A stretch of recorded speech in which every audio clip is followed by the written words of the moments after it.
Get started. I will go ahead and call the Interstate 35 Community School District Board meeting to order, the regular board meeting from Monday, July 17th, 2023. I'd like to welcome everybody who has joined us this evening, and we'll do a quick roll call of directors. Jeremy, present. Roger, present. Monica, present. Eddie, present. Melissa, present. And we'll start with the Pledge of Allegiance. And the flag is behind you there. I pledge Allegiance to the flag of the United States of America and to the republic for which it stands, one nation, under God, indivisible, with liberty and justice for all.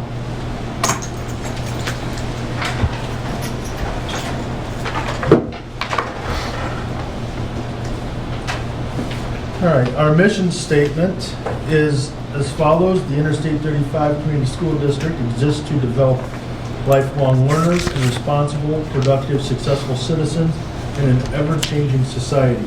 Our district priorities: number one, articulate and support a cohesive student-centered pre-K through 12 vision for continuous school improvement. Number two, engage in effective teaching and relevant learning for the 21st century. And number three, operate with fiscal integrity, efficiency, and effectiveness. Everybody should have gotten their agendas. We do need a motion and a second to approve the agendas. Or the agenda, I'm sorry. I move to approve the agenda. I move to second it. It's been properly moved and seconded to approve the agenda. All those in favor signify by aye. Aye. Aye. Opposed? All right, the first item on our agenda is the public hearing. Approximately 11,500,000 school infrastructure sales, services, and use tax revenue and refunding bonds. So yeah, a little bit of background on this. This is often referred to as SAVE funding, which the school board can designate. And so in order to do that, we obviously need community input. So the public hearing is to discuss the SAVE funds allocated for that purpose. The figure is high, 11.5, because that absorbs the bonds that we currently have at about $6 million, and it adds the project that we proposed for the softball, baseball, science renovations, and football practice field at about 5.5 million, 5.9 million, I think. So it combines those two together, which is why it's higher. We already are paying on the SAVE bonds that we currently have. This just extends that payment.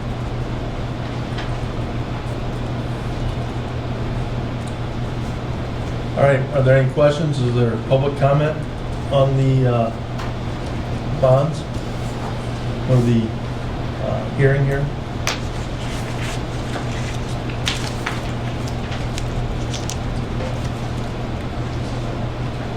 Are there public comments? And the third time, are there public comments? We'll go ahead and close the hearing at 6:04.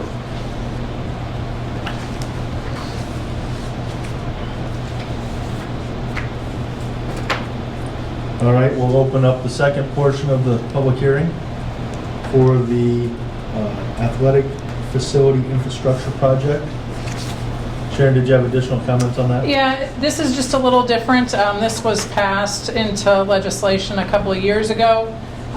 So anytime you're using SAVE funds for an athletic facility that's not attached to the building, then you have to have a public hearing on it. So if we were putting an addition on with a new gym, then the board could just allocate that funding with the first hearing of saying, yes, the funds, it's appropriate use of that.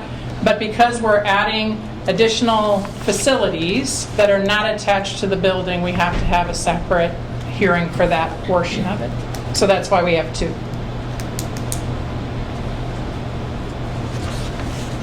All right, are there public comments on the athletic facility infrastructure project?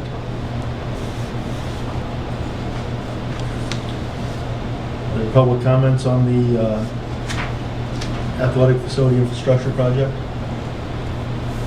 and the third time. Are there any public comments on the athletic facility infrastructure project?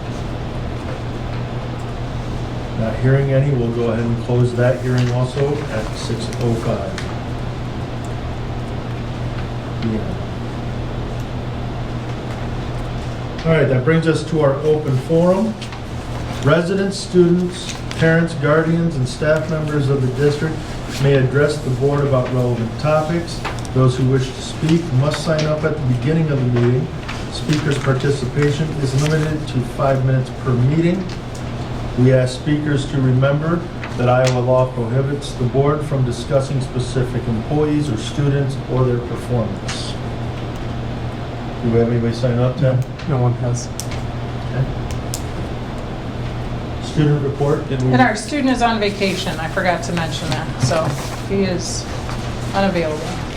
No Very- report. Nope, no report. Very good. Administrative reports. Mrs. Woods.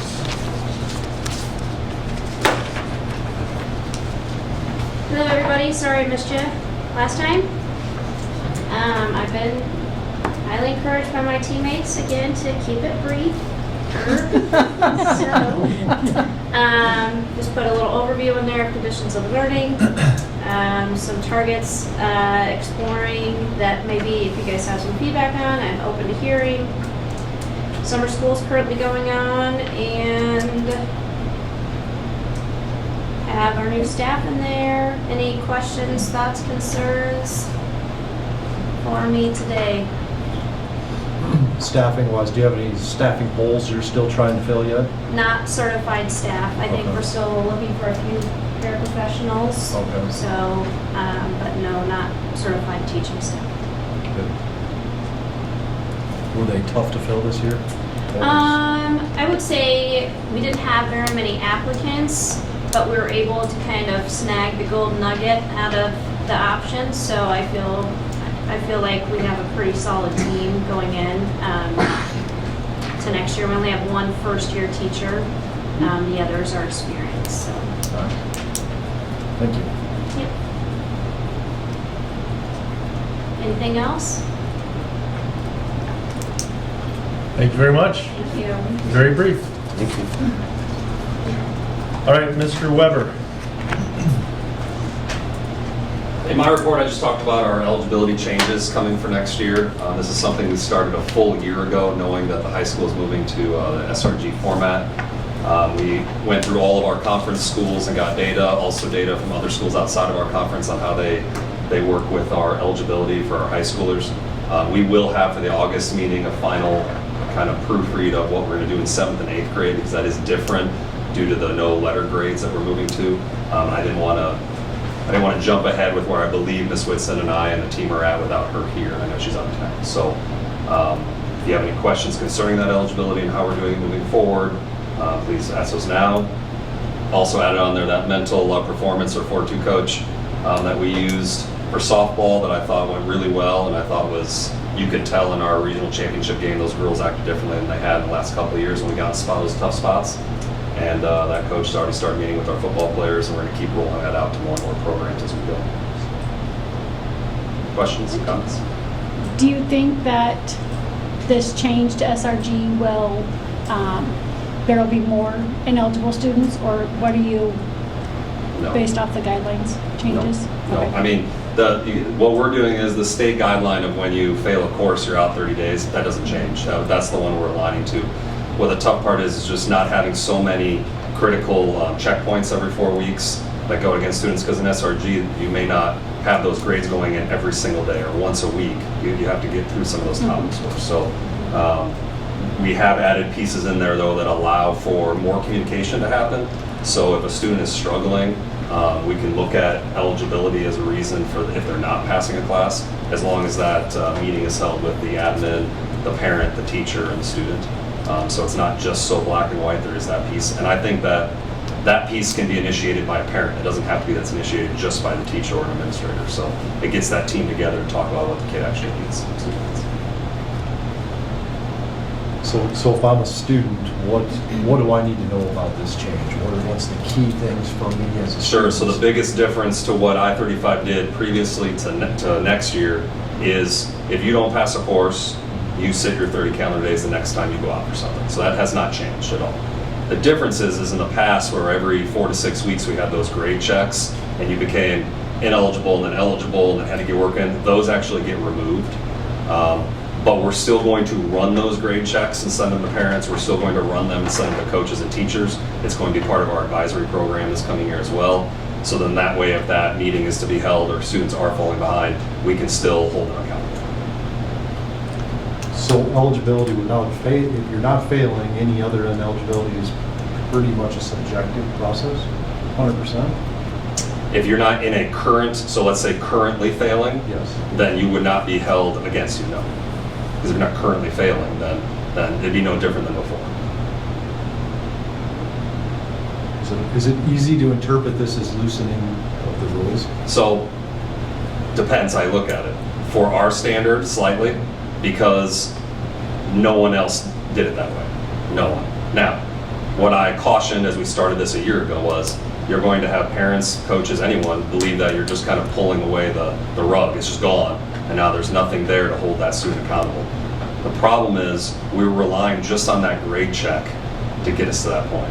Where I believe if a parent is worried or concerned about the grade, if a teacher is worried or concerned, we force that meeting and we can hold them accountable that way instead. I also find though that with this grading, it is very different than what we've always done. And since a lot of those schools are doing it this way, we need to fall into how are they doing it as well. So for instance, that very first grade check, let's say we held it to the old way, and you only had one item come in, one project, and you didn't do so well. Now all of a sudden you're going to sit for 2 to 4 weeks until the next one, all based on one piece of evidence. I'm not saying it was perfect to begin with. No, I'm yep, just yep. trying to understand the Yep. big picture of what parents Yep. and students really need to know about this. I think as a staff, at least the admin team, and I think it's going to be really big going forward, we saw students that weren't doing well and were having D's and F's increase in the last couple of years. That eligibility piece did not change that. So I think we need to do something different so that those students aren't falling behind. And this is consistent with our conference, those that, yeah, okay, because our stricter eligibility requirements could have actually disadvantaged us from a competitive environment. We would want to look at that, yeah. I mean, in some ways. I do find though that a vast majority of our coaches, especially ones with, if I'm using the higher number sports and more kids are in, are very much always been on top of where kids are, not only when they are playing, but in the off season. Because we have those meetings regularly. And what actions do you expect out of the coaches when they see that? Like when they see a list of, here's the 3 kids that are struggling, what action would you expect out of the coach? That they're meeting with that student. So again, that's another piece of it. If I'm a teacher that has X number of kids on my list, and let's say, I know Mr. Beckel's going to talk about it, but they're going to have their specific times that grades have to be put in, and he's going to be meeting, so we're going to be working together on those pieces. But if I'm a coach and they're starting to get behind, I'm going to come to you and say, what do we need to do? Because this doesn't work. You know, we can't have you falling behind and not taking school seriously. So. And that really isn't a change. Nope. I mean, and I'll just use my own teaching. If I had a student that was not turning things in, you know, so there's, I think, a question around SRG is homework practice. The expectation is they're still doing it. So if I don't have a kid that's turning in practice so I can see how they're doing, I could go talk, and I'll use Mr. Douglas because he's right here. I would go talk to Mr. Douglas. We did it this year, and I just said, hey, so-and-so, not sure what's going on. They're not getting things turned in. He takes it from his perspective and talks to them and makes sure we have time. He allowed for her to come in before practice one day. I mean, so it was the idea of kind of that ongoing conversation. I think this adds that element of parents as well, which is, we've always had it, but this, I think, in black and white sometimes is a little bit more powerful than just saying, oh yeah, just call if you have a question. This is part of that process. So I think that does help expand the pool of people that have questions, but our coaches, I will say, have been very good about working with teachers and making sure that kids have those supports if they need them. So I don't see that changing at all. So this will all be outlined in our policies? You'll see it in the handbook. You can read it in my handbook, but it's Okay. also in your academic one. That's on board for tonight. Yep. And then it says each teacher and staff member will have a complete understanding of his or her roles. You know, how do those get rolled out consistently? So that's part of what we built in to start this school year in that professional development. That's with teachers at least, Yep. their piece of this. And so because if I'm let's say I'm Mr. Beckel, we get to October and a student has been failing a course ever since beginning of middle of August, end of August, beginning of September, I'm going to say to them first, like, where's that communication? Have you reached out? Have you made a phone call home? Have we had the student in study tables, which we're rolling out for some of our athletics, or have they come in before after school? I mean, we're really hitting the ground running, starting that right away. And students, do they get an idea of what's going on right away from the first practice? I think that's that coaches will be telling it, but then students that aren't, let's say, in a fall sport, that's part of that first week. We have different class meetings that'll all be built in. Sharon, Melissa mentioned policies. The grading, the way we grade is not a board policy, or is it? It's in the handbook, It's so in you the approve it handbook. in the handbook, yes. Okay, so Yep, I didn't know if we needed to address a policy. yep, it'll be in the handbook. Very good. Are there any other questions from Mr. Weber? I just want to say thank you for all that you've been doing. I think I'm going to start nicknaming you the Flash because you were here and there and everywhere. I don't know how you do it. That's just because I have to ice your daughter down every day. Yeah, but thank you for all that you do. The athletics side, it's been great. And I think what I heard implied in this, this fortitude coach is that the boys are going to state football. That's what I heard. I'll let Coach Stewart, Coach Right? I mean, Russell, that's kind of. No pressure. I do have a question. Are coaches able to request a meeting? Yes. Under this policy?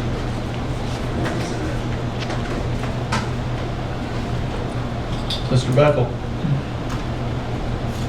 Well, hey, thanks for letting me officially join today. Some of the work I've done since I've started has just really been meeting with teachers, kind of getting to know people.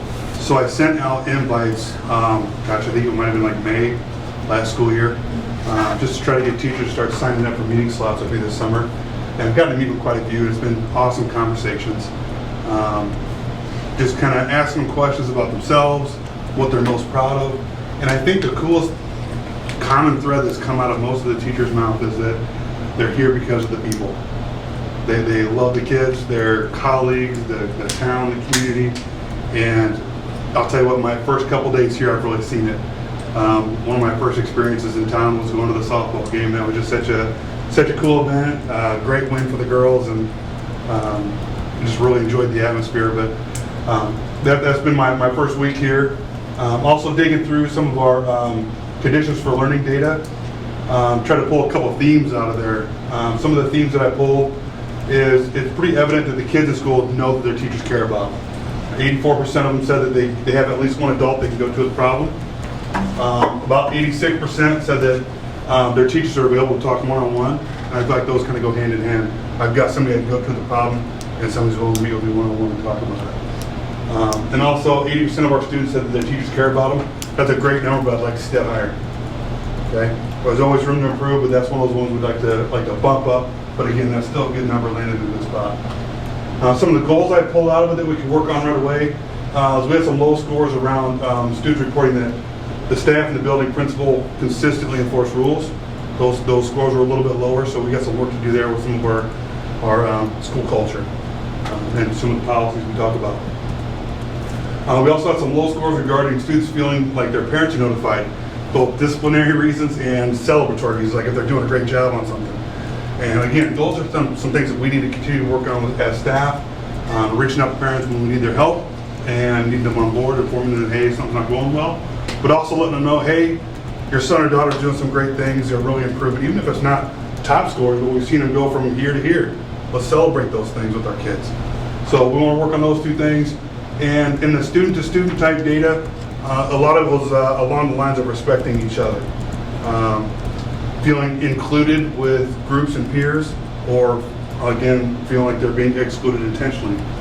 So that'll be some of the work that we do with our kids, maybe an advisory time, but just kind of building that culture in our school that, how we treat each other. So that'll be big. But again, also connecting with Mr. Weber, Ms. Woodson regarding handbook updates. So I just really, really appreciated my first week here, and just kind of getting to know everybody, kind of starting out that way. Any questions for me as far as like, I know a lot of you guys might be curious about this stuff. I do. Yeah. So when, it's the second bullet point in the goals and condition learned data, the scores regarding students, their parents being notified of this. So that's saying the students don't feel like their parents are notified often enough on disciplinary and celebrations? Yeah, on both of them, both sides. They felt like when they were messing up with something in school, their parents weren't being notified. Also, when there was something to celebrate, they felt like that, they weren't being notified. That's interesting. That's good. Do you think, and I know you don't have much of a context from the previous, but the new thing that replaced PowerSchool Infinite Campus, does that provide more of a conduit for communication with parents? It can. I think of things like attendance. That would help with that. Where once your student flags, let's say 7 unexcused absences, then an automatic notice goes. So things like that it will help with. I think it will allow for, and Heather has been working on that tremendously, but I think it'll allow for some templates on emails that can be sent, which I think is sometimes hard for teachers to word it the way that is most appropriate. So I think some of those things will be an advantage. But I think the challenge is that a lot of times for teachers, there's sometimes a disconnect with email as opposed to a phone call. And it's sometimes a matter of timing, and so it's just trying to coordinate when the best time is to connect with parents, and making sure that we're notifying them. And I think the thing that, as we looked at this data today, one of the things we noticed, and the one that surprised me the most, is a large number, I don't know if you have the percentage right on the top of your head or not, but a large number of students didn't feel like their celebrations were being communicated.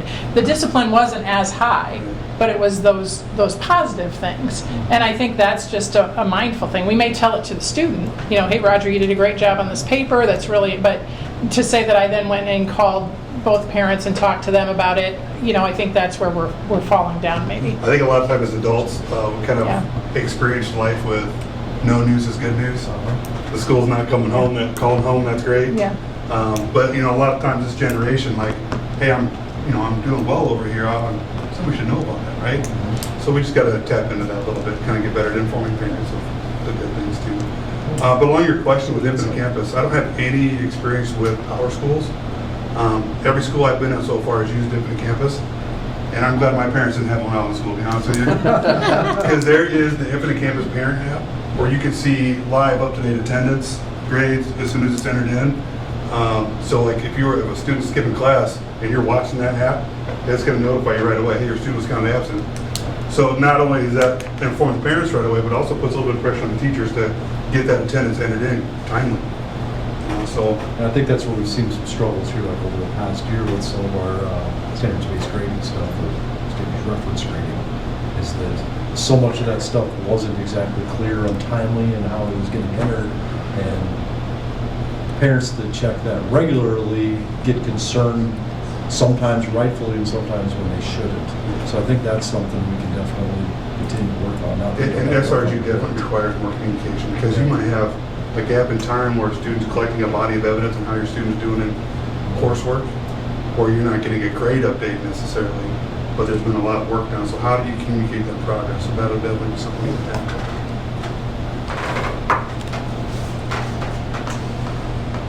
All right, any other questions? This is more of an overall question. On Infinite Campus, is there a process through registration where we can almost force engagement in getting signed up for the app and things like that? Like, I know that's I don't think probably there's a forced way to do it. Right. No, there's an no, encouraged, but I don't know that we can, I don't know, is there access to I haven't been on the registration page, but is there access to the app on the registration page? So if somebody wants to No, but once we get all that information on from the link, then we'll be able to send out notifications and emails to people who don't have the app or haven't activated their parent portal.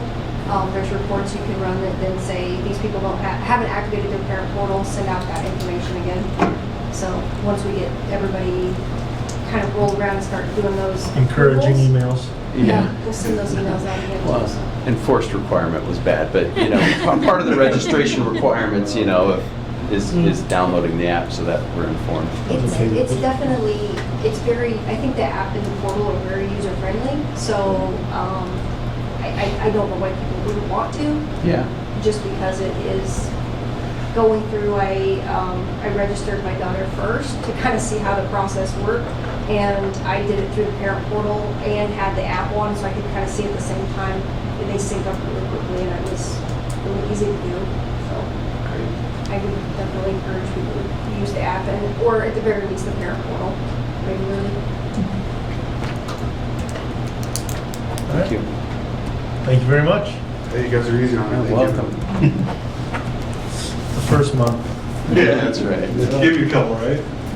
That's right. Superintendent report. Yeah, so I just have two things. I know there's always questions about PD and what's coming and how is that decided from our staff, but also from the public. So I just wanted to show you kind of how they all connect in a quick little overview. So this is our September 1st PD, which is a Friday. At 7:45 we'll start. So the left-hand column is the high school, the middle column is the middle school, and then the far right column is the elementary. This is all in draft form, but as you can see, we have building meetings at each level, and they're all maybe doing something a little different in that work.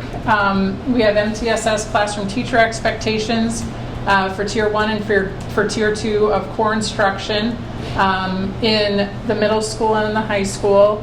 We do have a managerial type category in this first meeting at the high school, which is that Infinite Campus update. They will get that at the beginning of the school year before school even starts in August, but we wanted to make sure we had time once they got in and started using it that they could ask questions and get questions answered. And then we have some safety training for everybody in the district. That's ALICE training or alert training, and then also the review of how to secure your personal belongings when you're in school, and I'll kind of show the connect here in just a minute. And then at 11:15, some of the staff is dismissed, and then some of the staff is at lunch, and then there's work in the afternoon for different groups. That is a little different. So teachers in the elementary school have professional learning time built into their school day, and the middle school and high school, most of them are doing it outside of the school day. So those that are doing it in the school day will stay for that full PD day. Those that are doing it outside of the school day will be kind of comped the time on those Friday afternoons. So that's just a way to meet the needs of our professional learning, but also then make sure we're respecting teachers and their time. So that's why it's set up that way. So when we look at this, we look at a number of different things. One of them is our district goals, and those were approved by the board, I think 2 months ago, and that was to increase culture. So you see that at 7:45, depending on where the building is and what they're doing, you can see that there's work attributed to that. But then there's also strength in core instruction, which is obviously the 8:45 time for the middle school and the high school, that core instruction Tier 1 and Tier 2. If you remember, Tier 1 is some additional supports for students who aren't being successful in the classroom with just core instruction. So it might be an intervention in the classroom a couple of days a week.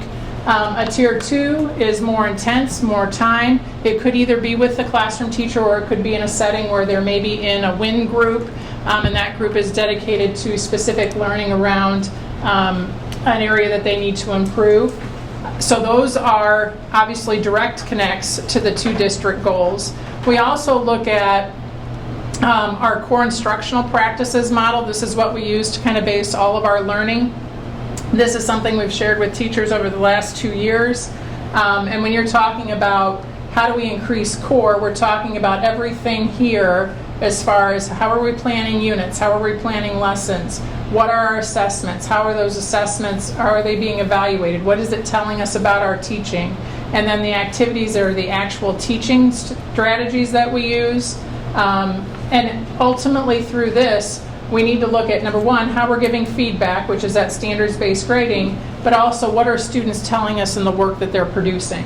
And so all of these go into the core instruction. So this ties right in to the work that we're doing on this MTSS core instruction part. The other thing that we'll look at is the strategic plan.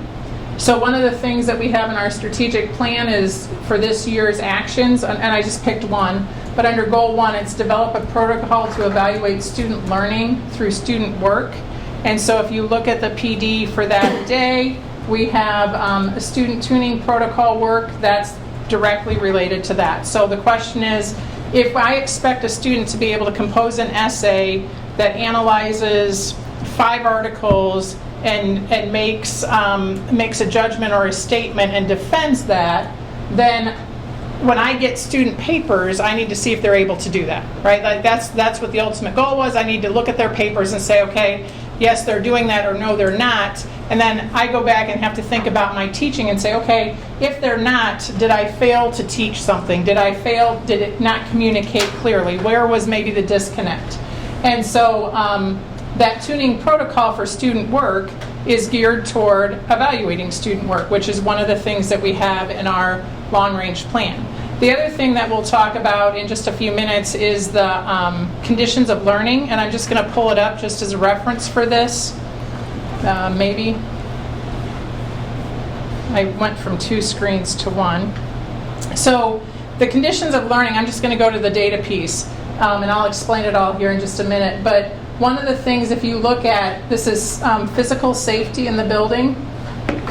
Question number 2 was a little bit alarming. We had 33% of our students that at least one time had something of theirs deliberately damaged while at school. And then we had about 39% that said they had something taken from school. Okay, so theft of some sort. And so one of the challenges, or one of the things we have to think about when we look at this data, how are students securing the stuff that they bring to school with them?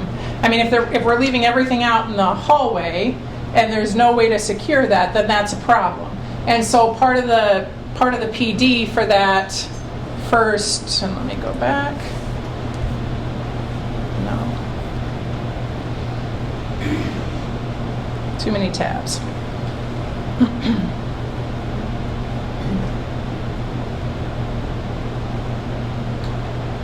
I'm just going to close that one.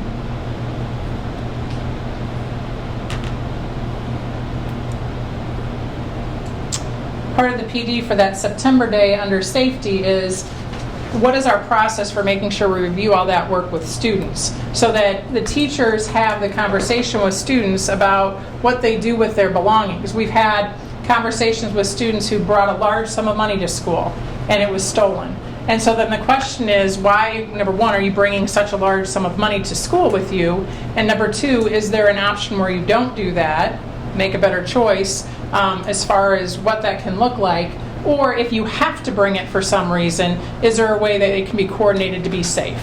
And so those are the things that we want to make sure we're reviewing in that safety piece, and that's a direct result of some of our data. So when you see our PD plan, all of our Fridays are broken down in this kind of structure, because not every building is in the same place, but there are some things that are common. So the safety, common across the board, that'll be the same time, everybody will be in the same training. But the culture work, buildings are in different places, and so that allows them to work through that. And I just wanted to kind of show this because I know there's always a question about, well, what do you do on those Fridays and how does that work? Well, it's kind of a combination of a lot of things that develop this plan. So any questions about that? And after each PD, you do surveys to understand what people got out of it, how they would change. Yeah, we usually do a refine? ticket out, just like we would in a class. Just what was valuable about this? Sometimes it's something that we give them, or we just ask for a half sheet of paper, at least We've done that with several of our activities. The safety one, we usually do it kind of in chunks. What additional safety things would you like more information about? What are you feeling that you don't know enough about? So we ask that more in broad strokes. But yeah, we do get feedback from teachers. And then typically at the end of the year, we send out a survey and just ask, what would you like to see different for next year as far as PD goes? Yep.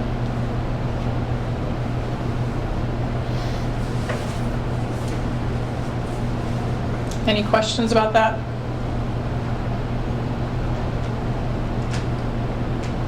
Okay, now I have to open up the conditions of learning one that I just closed.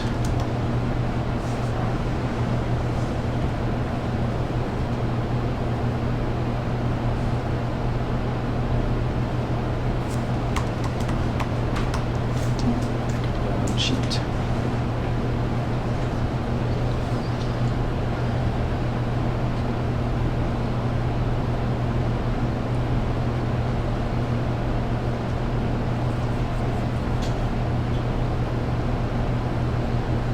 Okay, so the conditions of learning, our two principals that were here today kind of discussed this. This we've talked about before, but I do think it's worth revisiting because if you look at this data raw, it's very, I think, alarming, and rightfully so in some cases. But this is the Iowa's portion of the Every Student Succeeds Act. We had to submit a plan to the federal government on how we would do certain components for that every student succeeds at it. And so this conditions of learning is a part of that. It's meant to look at safety, student engagement, and then the learning environment. So those are kind of how it's structured. It is administered every spring.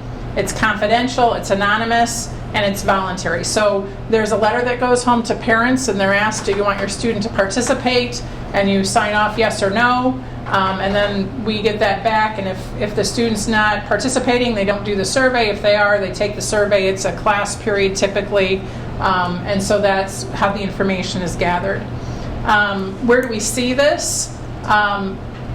We see it in the performance profile that we get evaluated on every year from the state. It's in kind of that accountability index that we use. We look at it at building levels. We look at it at district level. It'll go to the SIAC, and then we see it in how we create our goals. So we use the data as we look at how do we be better.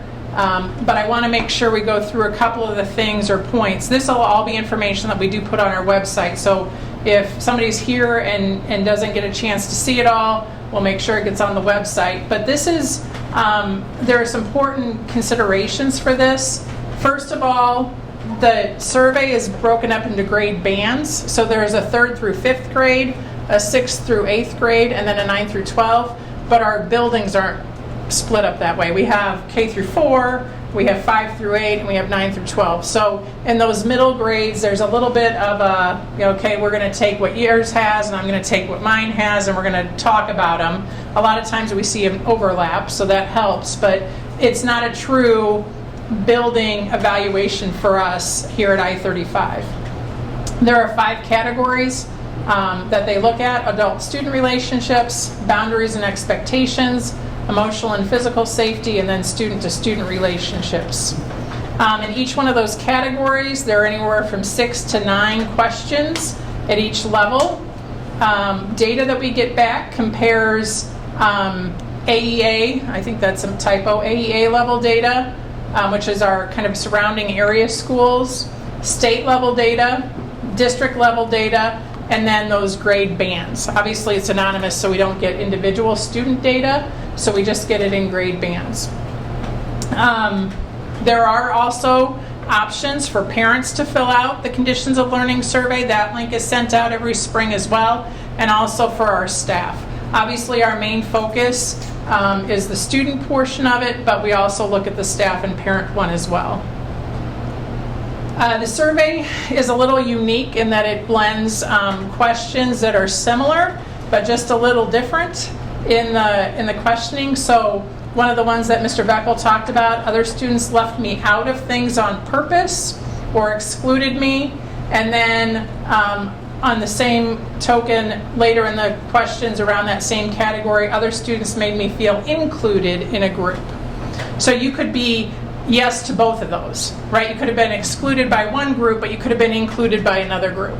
So it kind of blurs some of the results a little bit, just because we don't get the individual level data, so we don't always know, is it more one or the other, because we don't even see a tremendous, we don't see grade level breakdown. So we couldn't look at 4th grade and say, okay, in 4th grade, this is what we see. It's third and 4th grade, or 3rd through 5th grade.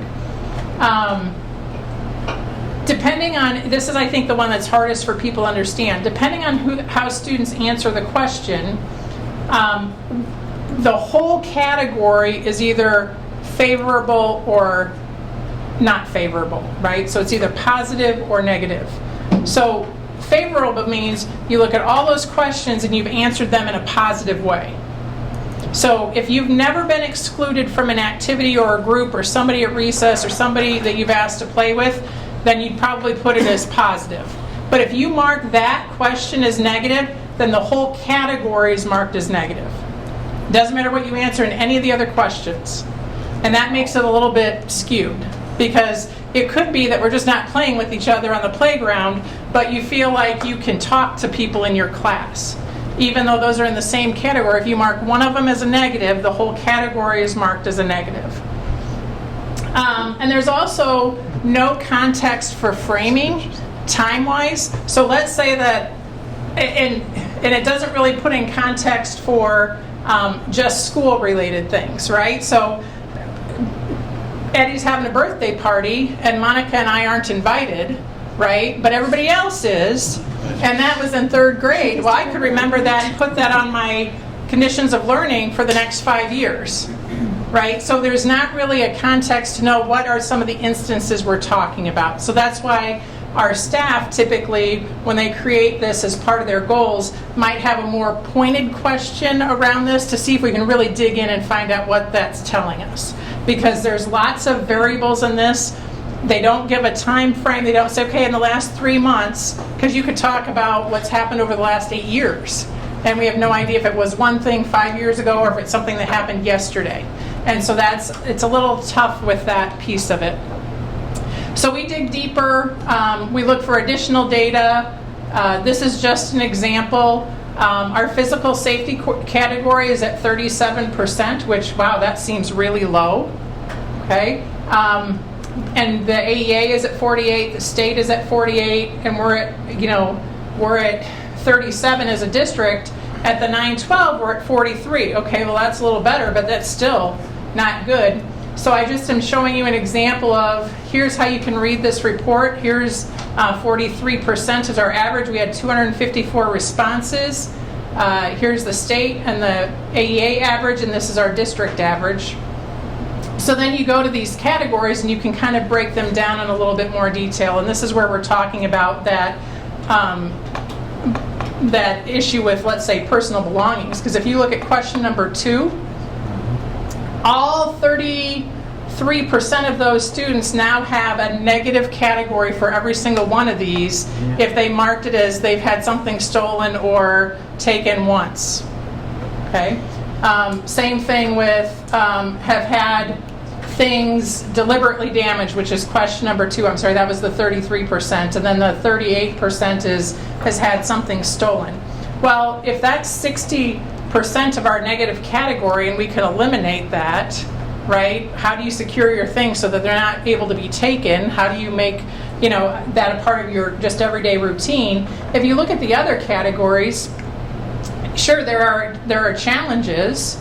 It's amazing to me, we've only had 9%, and I don't have my glasses on, so I apologize. They're on my head. Never mind. 9% have only stolen something, right? So those 9% of people are pretty adept if they're, stealing that much of people's things. So it's just, there's some things on this survey that you have to, know that, okay, maybe they're not all truthful on that. But if you look at the categories, has anybody made a threat to used a weapon, force, or threat to get money or things from someone else? Well, nobody. We have 0%, right? So in that category, if all of ours were in this top category at 0%, we'd be at 100, right, in our scoring. But right now, we're not because of these factors right here.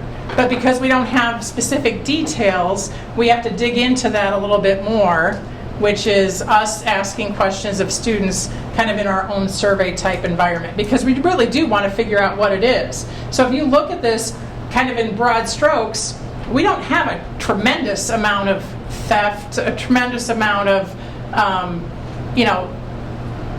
unsafe environment issues going on, but that 43% makes it seem like we do. And so I think understanding this survey is really important, because when you look at the data, the same thing applies to student-student relationships, the same thing applies to staff-to-student relationships, all of those things, all those points that we talked about that are important to consider apply in all those categories as well. Because if you look at our student-to-student relationships, let me just pull up Mrs. Woods' example here. Right. That's why it was 24%. Yep, so if you look at that, emotional safety is at 26%. I mean, it's an increase. 6% higher than the state average, which is terrifying. Right. Yeah. So if you look at, we were at 12% for emotional safety, now we're at 26%, which is, like she said, above the state average. But if you're looking at that as a parent, I'm just thinking, yikes, what are we doing to our kids in these schools? But when you look at the questions, that's where it might be, I didn't feel included. Or it might have been, somebody called me a name. And I'm not saying that's acceptable, but we also have to learn from those times that happens. I remember a prime example from this year. A voice choice third grader taking the survey for the first time, and in those grades you have to read the survey out loud. And so I read the question. The question is something like, the adults at school care about me. And he hollers out, well, so-and-so doesn't. And I was like, dude, there are 99 people in this school, and you had one bad experience with one person. What about the 500 positive experiences you had today with everybody else? But he was going to mark that question sometimes or no, because this one lady was mean to him at recess. So it just, you have to put it in context of a third grade mind of, and if they came back from their desk and their pencil was not on top of it where they think they left it, then in their head that means somebody's stealing their pencil. And so little kids' brains just do funny things on this survey, so just keep that in mind. And it's interesting because it's every student succeeds, and the data is aggregated at that level too, right? When we're looking at data, we're usually looking at a median or an average or something like that, but this is a cumulative, essentially negative. Yeah, it could be. Yep. Yeah. So, you just spent a lot of time talking about some of the flaws within this survey. I'm sure we're not the one district talking about it. Right. What type of feedback system is there for this survey to be able to improve it? I know they're trying to trend it, so they're not going to want to change it too much, Right. obviously. Right. But at least putting some, like you said, time frames on something. Like Right. in the last 3 months, has this happened? Right. Right. Exactly. Being able Right. to do some of that stuff. Are they accepting that feedback? What does that look like? We've shared it. I think the challenge is because it's at the federal level and we had to have an approval there, that there'd have to be a rewrite for our plan. And I think that's where the hesitation is. I'm not going to speak for the DE, but that would be what I would suspect, is that it's not just going to the DE for them to change. If it goes to the DE for rewrites or changes, that whole plan now needs to be submitted to the federal government again. And that's what... And what kind of value would we get out of making incremental changes as a district? If we could make some changes just to get better information, not trying to cook the books, we're trying to get better information to give us feedback. How much value does that really give us? I think for our teams, and Mrs. Woods is another, she can share an example. We did the same thing 2 years ago in the middle school, but when we saw when you look at that student to staff relationship one, and it was so low, And then we said, okay, that needs to be part of our goal. So the goal for the elementary the last year was 100% of the students will have a trusted adult that they can talk to in the building. So it's a matter of, okay, what percentage are we at based on, if that's what we're focused on, and this is what it means, then where are we? And the elementary met their goal. So do we feel comfortable that our students do have a trusted adult at the school? Yes. I mean, in the elementary, I think Mr. Beckel's starting at 80% in the high school. Those are pretty solid numbers. Obviously, Mr. Beckel said we can be better. Yes. But there's other things on that student to staff relationship piece that Mrs. Woods groups maybe needs to look on. Are they communicating at home so that, you know, little Eddie, the third grader, gets home and, oh, Eddie, your teacher called and said you did this great thing at school today, right? Like, are we doing that piece of it? And so those are the things that we dig into as a staff based on where we see those biggest differences. And that's how we use it here. I'd like to think that the feedback at the state level will make an impact, but I don't think we can wait for it.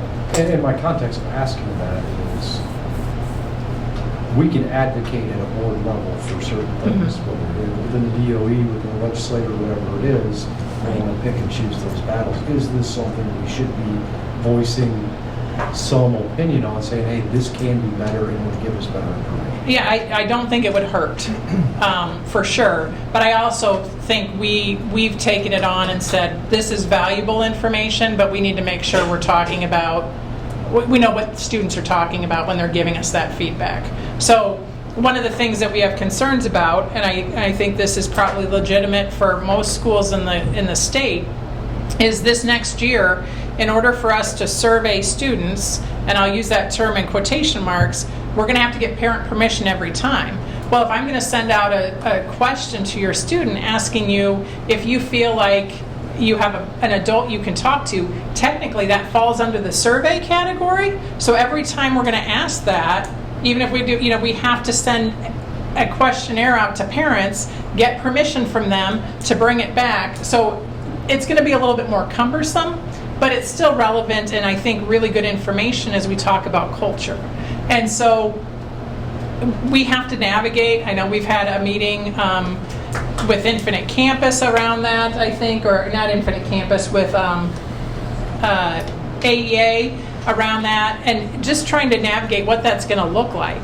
Because if we need to ask questions to understand what some of our data is telling us, that has to then go through that process, which is not a bad process. It's just going to be cumbersome, as opposed to before when we could just say we're going to make this our learning goal and we're going to develop a monitoring process, which was just asking kids. So. And we still have the relative metric, right? Versus the state versus the AEA cohort. Right. Yep. So you had mentioned that the staff is surveyed as well, and parents are. I know parents are. So does the data all come back together? No, it's still broken up by staff, by parents, and by students. Okay. So is it the same? Obviously, some of the questions are probably a little bit different. Right. What do you do with the data for the staff? Because I know we've talked about that here, a survey for the staff. So what do you do with that information? That's usually what we develop into our PD. Or in our culture time in the morning session. So Mr. Beckel will look at the staff data that's been provided in that conditions of learning. We also ask staff other questions about how PD is going and all those things.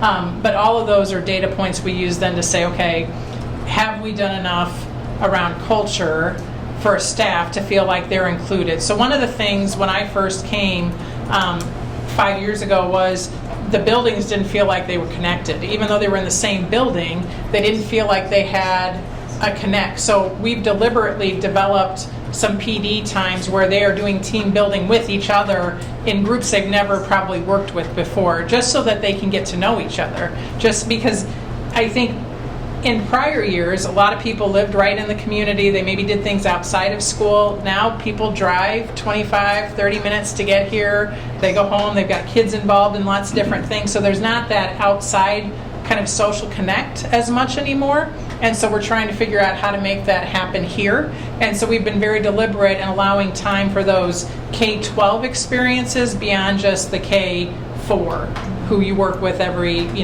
day. And so that's as a result of some of the data we get back from these surveys on staff.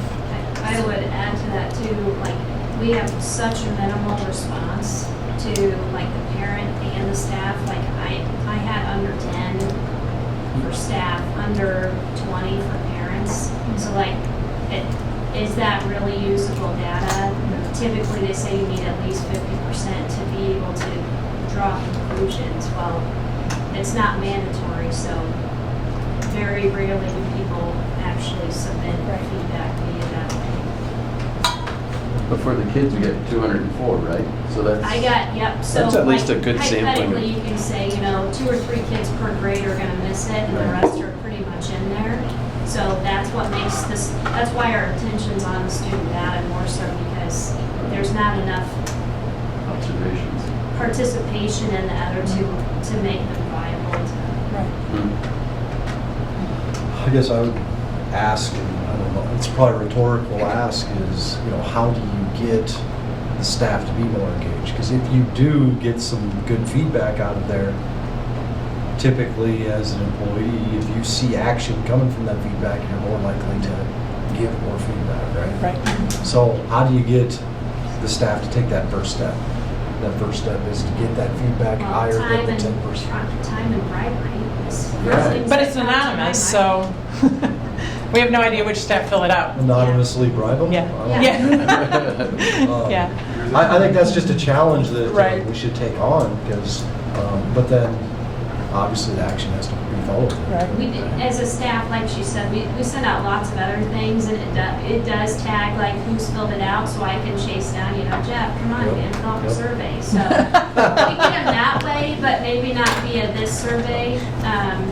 So sometimes that's okay, and it's interesting, like even on the parent data, I went through it, and I had a staff member send me a screenshot, and he just found it humorous that the parents, when the question was like, my student is respectful of the adults in the school, the parents said 100% yes, and the kids did not say that. So I thought that was funny. But Not my job. Just gotta be Come on. careful with it, yeah.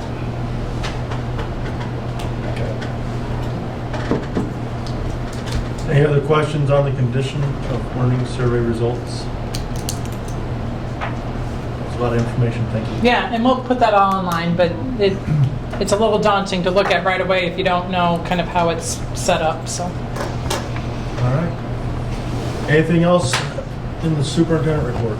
Nope, I will just say that Mrs. Wells has been working an amazing amount of time on our website, which looks phenomenal. So if you've not had a chance to jump on there and look at that, I would encourage you to do so. And our online registration is open, and so parents can online register, and they are done once they get that completed. So they don't need to actually attend in person if they choose not to, or they can come in and visit with any of us that are here, but that is all available, so.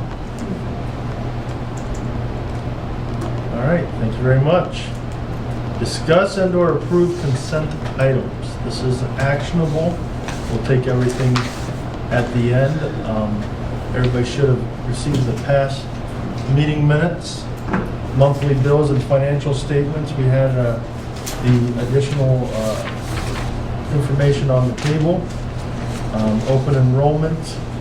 There was some movement there, and then for resignations, reassignments, and contracts, Whitney Stewart hired as an 8-hour food service employee.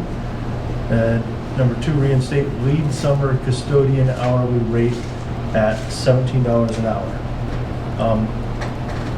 I did have a question on the resignations.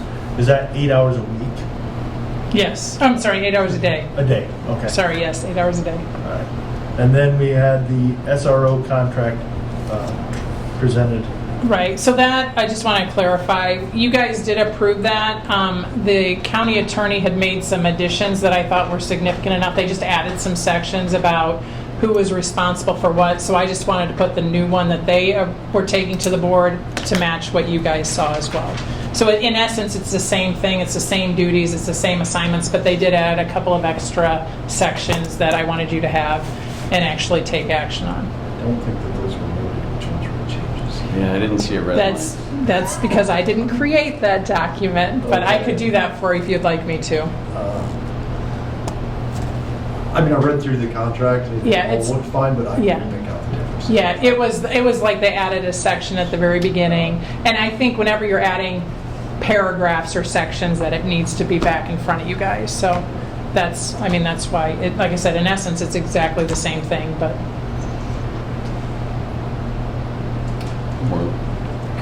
Yeah, I was going to say, is there a way you could summarize the changes, or is it? Yep, is it let hard me to- just pull it up. Yeah, because it's likely just lawyering and legalese, but Right.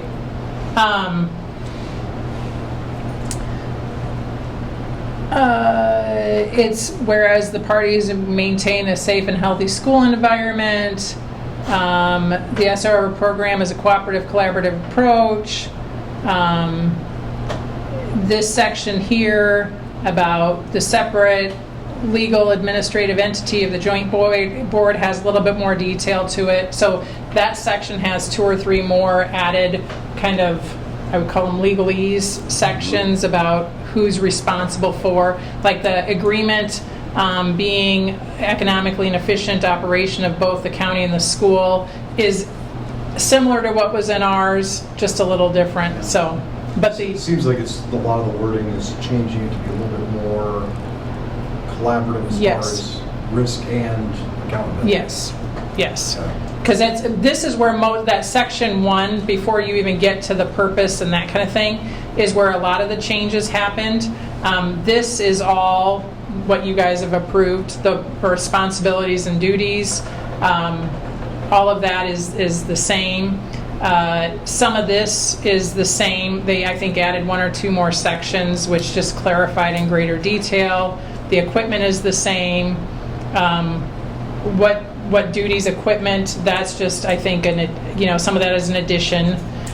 We did meet with Chad Hollerud, which is the gentleman that will be serving as our SRO. We met with him last week, and we talked through what resources he needs in addition to what's listed here. We're in contact with the insurance about some questions we have about the kinds of arms he can have in the building and how they have to be secured, all of those things. So we're in the process of working through all that. So those are the significant changes, that first section, and then a couple of things in the subsequent. But I can definitely go through and mark them if you would like me to, just so you have that as a reference. But I guess I'm just asking that you approve this version of it, and then this will be our working draft. We'll just disregard the other one. Does the Madison County Board of Supervisors have to approve this exact same? Yes. Have they done Yes. that? I think their meeting is this week. Did they approve the previous one before the amendments? Not our version. Okay. So their attorney is taking this version to them. So then this SRO officer won't be here for extracurricular activities, so like football games? They will. We have to work what that looks like out. Okay. Because we talked about that on last week. So like the football games, Yeah. we'll still contract. If not him, then, preferably him, because he'll have a relationship with families and kids here.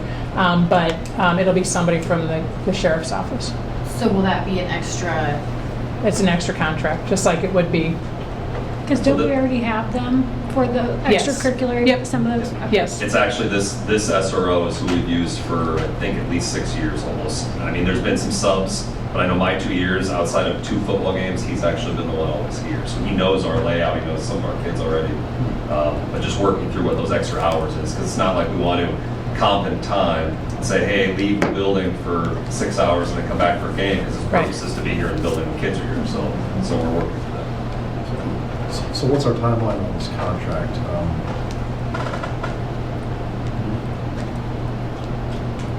The supervisors, they're taking it to them for a vote. Do we need to wait for the supervisors to approve it? When I talked to the assistant county attorney, she did not anticipate there would be any problems. But just like with this one, if there are changes, then I'll bring them back in August. And we can use whatever our most recent version is. So if you don't want to approve this one, we can tell the supervisors that we had approved the one last month, and they can either say, okay, let's add now and have you take it again in August, which I would just say we could do a red line edit for this one so you could see what's been added. But as far as contractually, if we agree to the version that we have and they agree to it tentatively, or they agree to it with changes, then we can bring that back in August. Or she didn't think there'd be any problems because they've already taken and talked to their supervisors. So they're kind of in the same place where you are. They've had at least a version of it, and now this is the final that we're both trying to agree to. So. The other question I had, we have reinstate the lead summer custodian.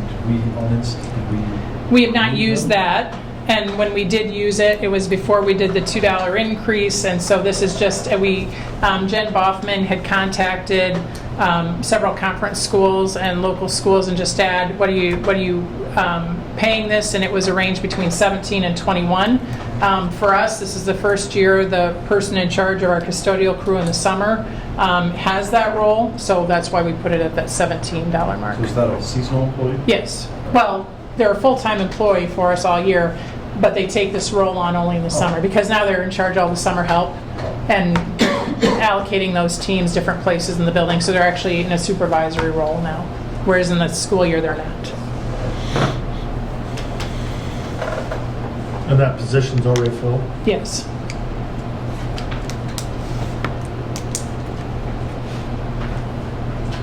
All right. Are there any other questions on the consent items?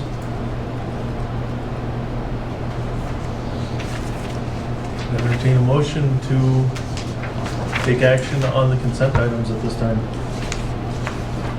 I'll make a motion to approve the consent items as presented. I'd second that. Been properly moved and seconded to approve the consent items as presented. All those in favor signify by aye. Aye. Aye. Opposed? All right. Items for discussion. Air conditioning project update for information plan. So the first two things on the items for discussion, the air conditioning and the field improvements, generated obviously most recently from our work session last month, but we've had this on the radar for several years. So I just wanted to give an update on where we were and next steps. So the air conditioning project, as you know, we got through the elementary a year and a half ago, and then we were going to use ESSER funds to hopefully buy down the cost of the remaining building. Well, that's when the price of everything skyrocketed, and we were estimating a $600,000 cost to complete the first time we bid, and it came in at $1.2 million, and it just went up from there. So we've since had conversations with the attorney and with local vendors and with ISG, who are our architects on that, and we're going to break the project down and bid our incremental projects, similar to what we had done in the past. Typically, we wouldn't always put those out for bid, because if it's under a certain threshold, you don't have to bid the project formally. But because we started the bid process, we want to make sure we honor that. So if there is a company that wants to bid against another company, they have the mechanism or the avenue to do that. So the first bid for that, ISG, who is our architects, we're supposed to get us information in the next probably week to 10 days. So I anticipate that'll go out in August. That bid will be for work to be completed from this September through next summer. And so when we look at the breakdown, it will probably entail all of the middle school. And the reason why we're going to do it that way is because if they can get the supplies and then schedule 3 or 4 days during Thanksgiving and 4 or 5 days during Christmas and then have spring break, it allows, I think, a little bit more flexibility to work around, and they know it ahead of time, as opposed to saying, okay, we want this done over spring break, and so it just allows a little bit more flexibility. And then we anticipate putting the high school out the next year. The high school is a little bit more in depth because we have to replace the heating and the cooling units because they're original to the building, and we're seeing some troubles with those. And so I don't even know if they service them anymore. I think they service them, but I don't think we can make them as efficient. So we're going to be replacing, so that's just a little additional cost. So that'll be on the slate for next school year. Same process. So this first phase that we're talking about, the middle school phase, that would finish in the summer of 24. And then the high school phase would start in the fall of 24 and go all the way. Yes, depending on how they could do it, it could be 25 or 26 And cost does high wise. school include the gymnasium, or is that third phase? It does not include the gymnasium. So when we talked about renovations to the gymnasium, that was one of the things we talked about adding to that. And I think that's more in of the master plan. Yes, that's in the master plan So that's piece. separate from this. So this is just classroom Classrooms. spaces. Correct. Gymnasium. Correct. So that's where we are. First it'll go out, I anticipate, in August. So I wanted everyone to have an update on that.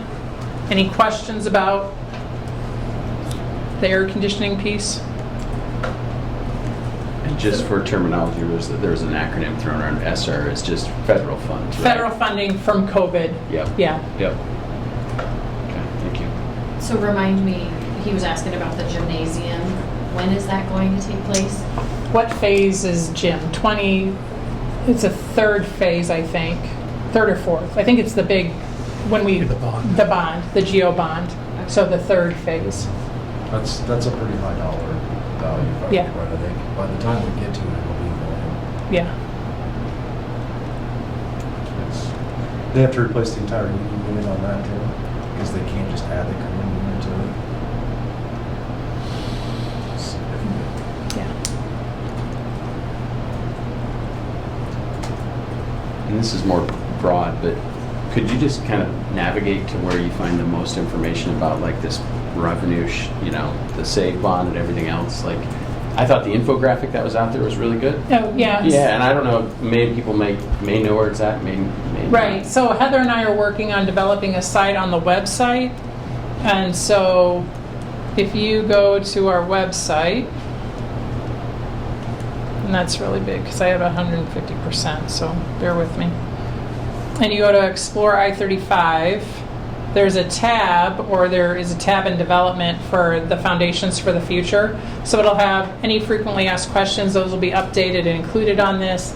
It'll have the breakdown of the funding, similar to what we shared as far as what is saved dollars, how can those be used, what's PEPL funding, how can that be used, GEO bonds, all that.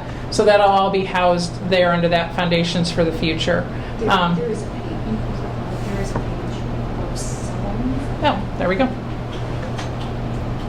You have the skeleton here then. Yep, so we have the initial information we sent out in phases. And obviously, as we work with the architect, the renderings for what our softball and baseball field will look like and what our field house will look like will all appear here. Got it. Yeah. Well, And then the that's great. frequently asked questions, we're going to update that. We put the infographic in just because it was easiest, but we'll actually make this a document. So when we have new ones, we'll update them and have the date that they've been added. So if somebody has a question from tonight, we'll take that and add it to the list, and then we can make sure that those get answered in a timely way. That's great, thank you. So that's all on the district website. Great. I do not have like the air conditioning project up there or the field improvements because those are not part of the long range plan, Right. that strategic plan. So those are in addition to. Separate. Yeah. Understood. Thank you.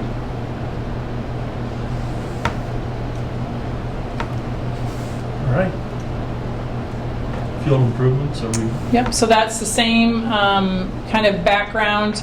Mr. Weber has taken the lead on that. He's met with the coaches and the building and grounds, and I think Rick, the director over there, and just created the list for safety purposes and needs. And you can see kind of the tentative list of where we are and what we're doing. Brayden, do you want to add anything about? Some of the work's already started, which... Yep. A majority, a vast majority of this list, the goal is to have it done before our first scrimmage on August 18th, because there are things we can do in-house with materials and people that we have here. Some of the items include just purchasing small pieces of things like the small piece of turf I need for the new water line out there, just because I'm worried about someone coming off the field really quick and it sticks up a little higher than we wanted. There are some items that can't get done for this season, but also don't necessarily have to get done. But all of this, we believe, would set us up to where the last handful of years until we're set to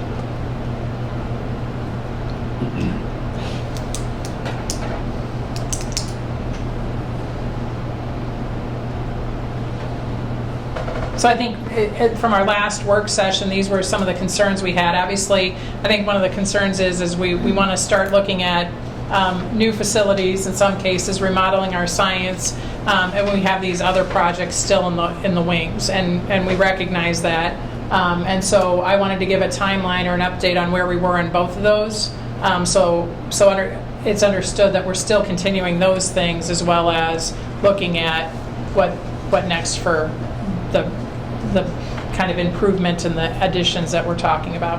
And I guess I would strongly encourage, especially as you're out at games or at track meets or whatever, if it's whether it's you or another person from the public, you notice something and it's not being accounted for, that you tell me, because I want to be able to add to this. I spent probably 6 to 8 hours over 2 days going through every inch. I went on every seat, I went on every platform. I noted every single thing, so I think I have everything. But if you come across something, just say something to me. Shoot me a text. So that way.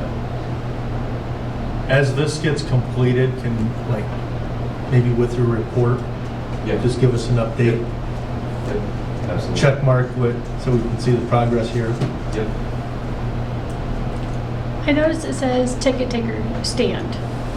So we're getting a new one. Is that going to move over to the new facility when that gets built? So right now, the idea is we're working with Mr. Boyce. I've already met with him, and we're going to have that be a project that our students can actually do. Okay. I don't know if you've noticed, but out there, that one is pretty old. It's actually fallen over a handful of times. It has a drop cord going to it. So we kind of designed how we could move a new one over that could go against the pole.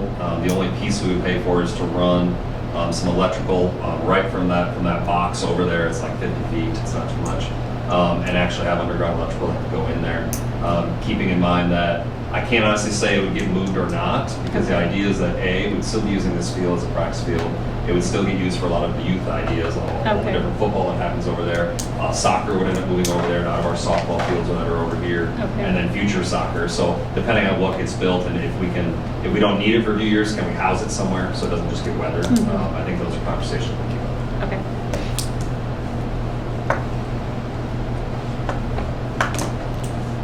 All right. Any other questions on the field improvements? All right, moving on. The certified staff handbook. This is an actionable item. Does require a motion and second for us to take action. So, I apologize, typo. Copy and pasted, that's my fault. This is recommended changes to the certified staff handbook. So I updated all the information around secondary principal roles and responsibilities for Mr. Beckel. We eliminated the PLC chart, the years associated with that, because we've met our mark for getting all those completed. Now we just need to solidify and strengthen. So those years became void. We added a content coach, which is a leadership position that we added last year. And then we eliminated the staff resource guide and just changed it to saying a staff emergency guide can be found on the portal, so they're all going to one place to find that information. So we only have to update one site for our safety plan. We updated the insurance board share, which was approved by the board. We updated Infinite Campus throughout the document, and we updated the number of leave units to use and any references to a specific sub-caller. And then I guess the next one is the non-certified. So this was just a kind of a wash of names, some things that we needed to clean up because they had a specific person in there. We took those things out and just labeled the position and not the specific person unless we had to. So, our Title IX compliance or our compliance coordinator is Mr. Beckel. He has to have his name in there. So those we did update, but Otherwise, we took the names out and just changed them to the position. So not any huge changes to this year's recommended. And this is an exercise we do every year Correct. during the summer. Yeah. Are there any questions on the certified staff handbook?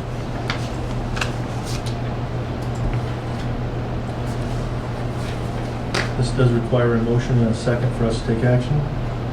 I move to approve the updates to the certified staff handbook for 2023. So moved. Been properly moved and seconded to approve the certified staff handbook updates. All those in favor signify by aye. Aye. Opposed?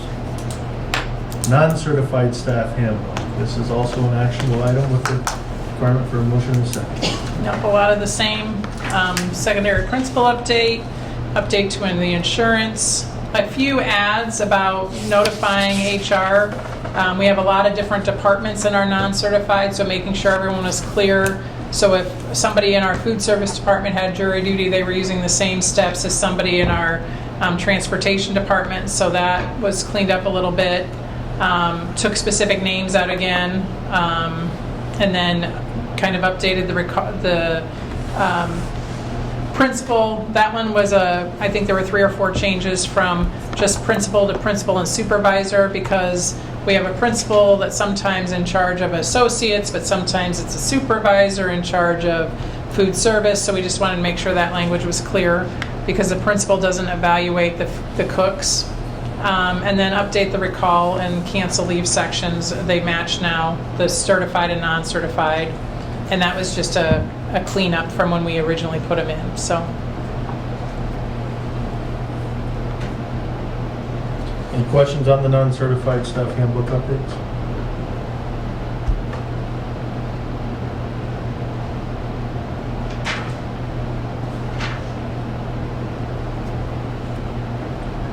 Anybody who is willing to make a motion on this? I'd move to approve the non-certified staff handbook changes as presented. I move to second it. Properly moved and seconded to approve the non-certified staff handbook changes. All those in favor signify by aye. Aye. Opposed? All right. Secondary handbook. This is an actionable item. Would you guys prefer if I went through each one of these, or y'all had a chance to look at it, or the questions? Like, how do you want to? Can you read the handbook to us? Might take us a little while. Well, just to kind of like an overview, some minor updates. Created some links between the titles and the index just to help ease the navigation through it. Look like those links have been there in the past, just maybe lost over time. Updated some page numbers, which we'll have to update again once we get the improvements done and get some things removed. I'll shift some things around a little bit, but we'll get that done quickly. Included links, direct links to the board policies whenever they're referenced.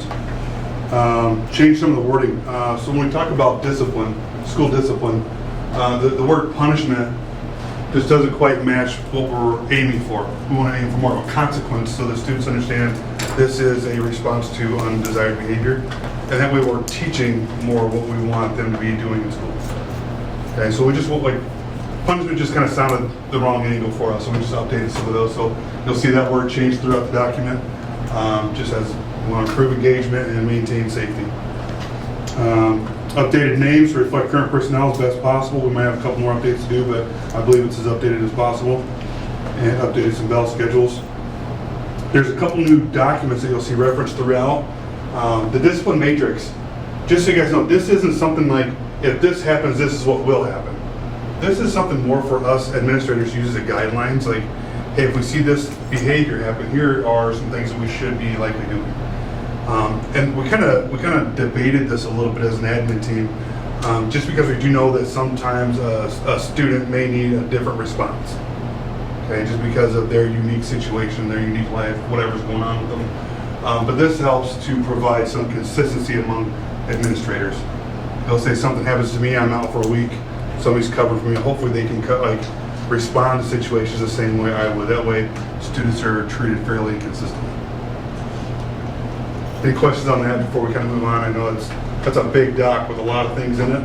But what you'll see is down the side, you'll see like the infraction or the undesired behavior, and then what happens at each occurrence. You know, what type of response you might expect from a school administrator or somebody that's Thank you. issuing a consequence. And now this is somewhat coordinated with the elementary and middle school so that, you know, an infraction at the middle school is the same as at a high school, so that when we were having disciplinary issues at the middle school, we were able to count the infractions and see that they were going down, like using the data. It's more correlated with the middle school than the elementary. Right. It's hopefully to provide consistency in how we respond to things throughout. Yeah. And yes, our goal is still to track data. So as we enter things into events into Infinite Campus, we see what's happening with those trends. And Infinite Campus, it's a great tool. It's something I've used for a number of years since I was at Lincoln High School. But we can actually put a lot of data into a behavior event. What time did it happen? Where did it happen? What classroom did it happen in? Or what area of the school? That way we know we need more supervision here. Or we need to teach kids how to act more appropriately here. You know what I mean? So that there's going to be a lot of useful information you can pull from Infinite Campus.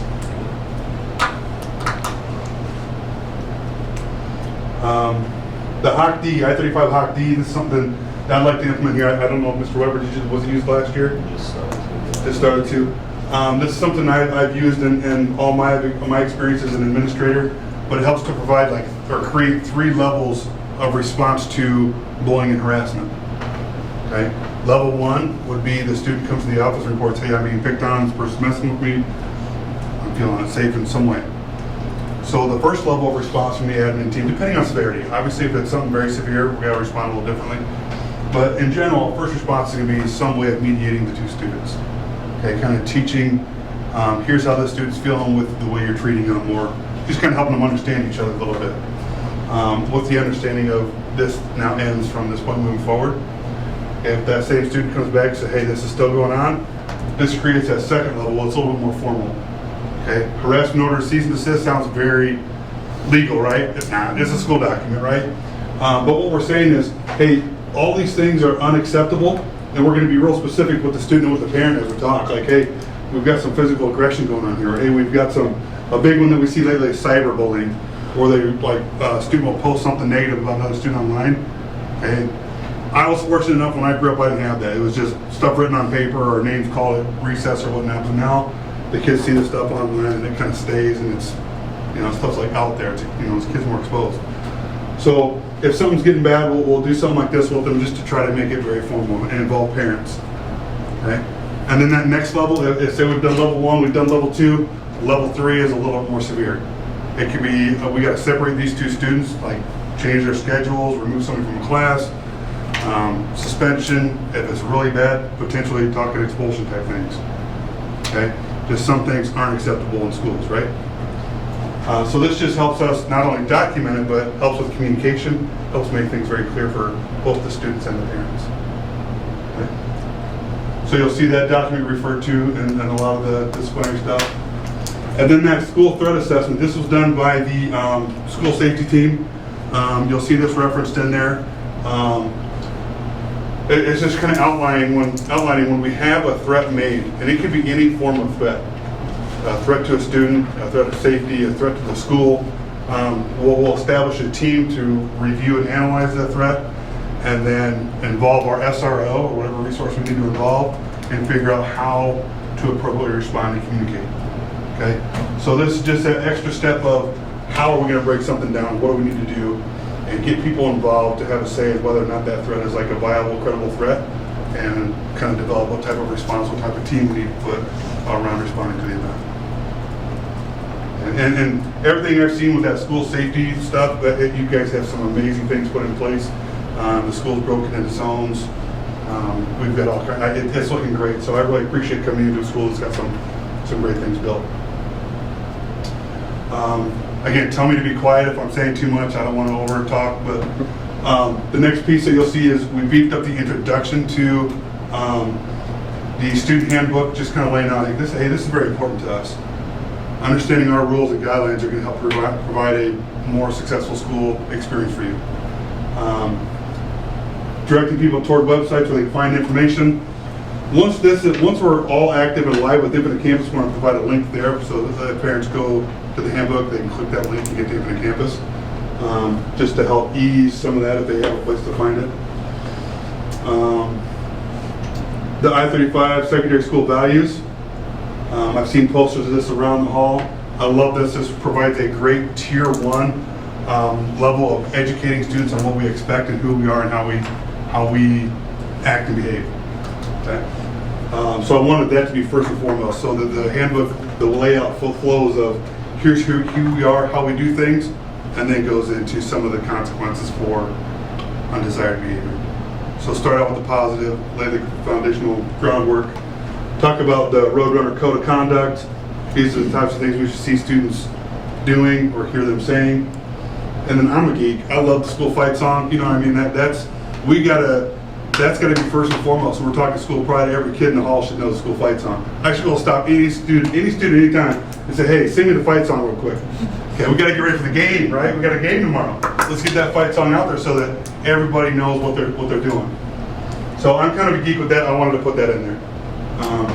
We got some parents that'll teach you. I'll Teach everybody. Come softball parents. Maybe with some fireworks in the background while we're singing. That'll be Absolutely. good. Now this is a piece that, as I look back in the history of the handbooks, discipline levels were kind of taken out and thought this would be a good thing to add back in. If it needs to stay out, I understand, fine. But it's kind of a nice way to lay out, here's the different types of levels of events, behavior events that can happen that elicit different types of responses. Okay? So we added that back in. This is something that was in the I-35 handbook, I believe, 2, maybe 3 years ago. But that's it. That's what we've got here. So was this put back in the same context of what was taken out, or is this a new verbiage for this? Oh, exact same verbiage. Exact same verbiage. Okay. Um, And is this consistent of what you've used in the past? Yeah. Yep. And it aligns very well with our discipline matrix that we've been working on. What this does some like overall, like here's the type of response you can see for this level of behavior. This might be like minor classroom offenses. Level 2 might be something where you're sent to the office. Level 3 is going to be a little bit more severe response of a suspension, even different types of things. Level 4 might be your expulsionary type things. Okay? So it's good verbiage to have in there, and it's kind of an overview. It's kind of that 1,000-foot view versus that matrix, which is dissecting like specific type. So if a student has something happen and they are being disciplined, in my mind, it should be very clear to them, this is a level 2 offense, this is a level 1 offense, so that they know really where they're at. And I think that's something on the subjective side we lost a little bit of clear, consistent consequences to actions. Which is kind of why we tried to bring this back too. We just want to make sure that kids have a good understanding of here's what I've done, here's a possible response. Same thing with parents. It gives parents the opportunity to talk to their kids. Hey, you were on a level 2. Do you know what a level 3 is? Just keeping the conversations open with the expectation, like you said. I'm jumping ahead probably, but I don't see the SRO officer anywhere in this. How is he going to be incorporated? I mean, are we going to? Right, so he's not going to be in the student handbook without express action from our principal. So he's not going to take the lead on any discipline action. He typically, like you look at this, possession of tobacco, a vape device, whatever, we would deal with that and then we call Madison County. So now it's going to be, we're going to deal with it and then we're going to notify the SRO so that they can do that piece of it. When we talked, one of the primary purposes of having an SRO, safety one, but it's a relationship piece, right? And making sure kids are supported in some of those decisions that they're making and understanding what that can look like. So a lot of his work is going to be hopefully proactive and not in the reactive, this is the discipline, you're going to be the hammer for this, because that's not what it is. If it's something that needs to go to Madison County, he'll be our direct liaison to that. And we won't have to wait 25 minutes to get somebody down here to deal with a vape. We can take it down the hall. But for all of our discipline, it has to start with our principal. And so that's why he's not written in here, because he's at the request of our principal or whomever, myself, to be a part of that I process. think it's very important to remember that the SRO's presence is all about student safety, not about our building discipline. We Right. don't want, the SRO's not here to scare kids into acting straight. Sometimes that's a byproduct, right? So for example, let's say that we have the SRO doing some sweeps for us, kind of checking out bathrooms, unlocked doors, places where students can hide and get into trouble. They're still going to want to bring that student to the office, not write them a vaping ticket right there. You know what I mean? That way there's a level of the school being involved to handle a situation. Again, just it's more of us managing our property, but that SRO is here to help us out. But really the number one goal is to maintain safety. So Melissa, I think what I'm hearing, and maybe I didn't pick up on this right away, are you asking if there's any reference to the SRO anywhere in the handbook? I don't think there is. Okay, so that I would say we probably didn't think to add to either one of them. So we can create verbiage for that and bring that to the next meeting. I mean, we can still do everything with this one, but I agree. There needs to be some awareness that there's a physical presence in the building. And just showing that Yes. there's some kind of collaboration. Yeah, That's really, yes. That's what I Not would show. necessarily dealing with discipline, which is Yeah. how I Yeah, just showing that there's understood it. So yep, I can so bring he that. feels like he's part of the team as well. And not we'll just create something that will go in both handbooks so that it encompasses kind of his role and what we're doing in all levels. Yeah. And I'll bring that for the next meeting, if that's okay. Yep. Okay. To go back to the levels, you could almost incorporate these into your Hawk D. You know, you have the actions that got them there, but it might also add a level so that the parent can say, oh, this is a big dang deal, or it's, you know, level one. So, and just an idea.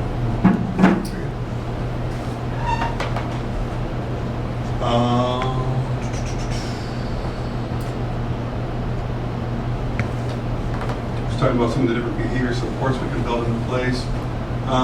This was, as Mrs. Whitson and I kind of looked through this and looked at plagiarism, because it's going to get to be a really tough thing, especially with AI stuff going on. We want to teach kids how to utilize AI, how it can be a helpful tool, versus, hey, I got a paper due tomorrow, I've got to run it through AI and turn it in. You know, so we wanted to talk about suspected cheating versus substantiated cheating. Like if it's obvious I cheated on something versus, hey, the teacher thinks I might have cheated on something. So that's what some of this verbiage is in here, like a little bit different response when it's like, hey, I just want to make sure you know what you're doing. I want to give you another chance to do this, and I want to make sure that I see you doing it from the tip. Okay, versus, yeah, that's pretty blatant. You're going to get a 0 on this assignment or on this activity. Granted, SRG, we're still going to have multiple opportunities to show what we know and what we can do. This would just be kind of a response to like, hey, you know, get parents involved and let them know that, hey, this is what we found. Dress code. We also talked about how that was a little bit of a thing that we need to address this year. A lot of short shirts, a lot of short shorts, types of things like that. So we just kind of wanted to change our language or improve our language to try to not necessarily pigeonhole us on things or put us in situations where it looks okay on this individual or not that individual. So trying to word things in a way where it's like, okay, this violates dress code. And things like exposing anatomical details. If you want me to move over to something. I'm always You got that sun, right? But we just try to improve wording on here that might have worked better for us as we address situations. That's always a tough one to tackle at the high school because it can put you in some uncomfortable situations.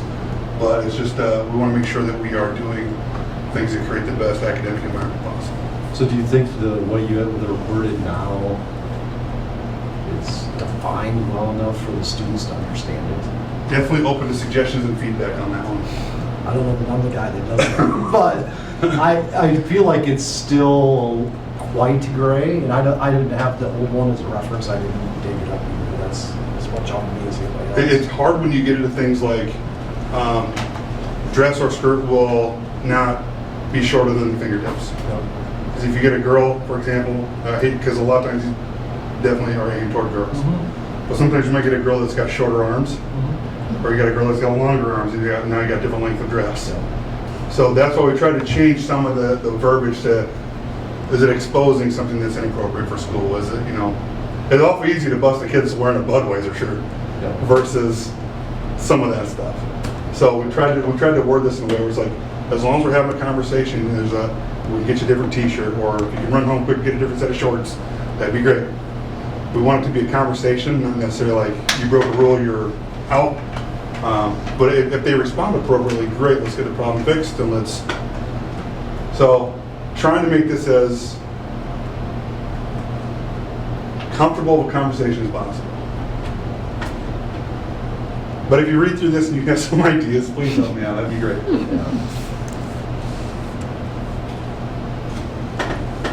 And this is kind of where we start getting into extracurricular activities. A lot of the things that you see striked out just don't necessarily apply anymore, or rules have been changed. So as we kind of get into the updates,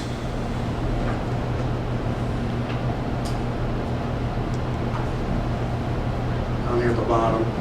So this is what Mr. Weber kind of alluded to earlier, the opportunity to schedule that meeting, whether it's a teacher or coach, a parent initiating that meeting, getting a team together to say, hey, you haven't really made adequate progress lately. You haven't really shown us that you understand what's going on.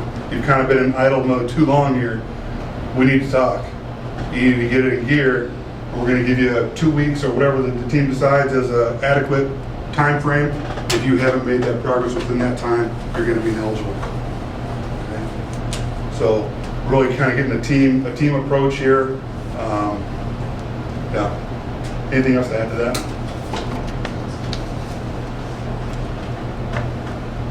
Do we want to specifically add coach in here at the suggestion of Mr. Douglas? Yeah, it's actually my fault. I thought I typed educator when I first put it in. Okay, so we'll just clarify that, because I think that can be interpreted differently if we don't put it in explicitly. Absolutely.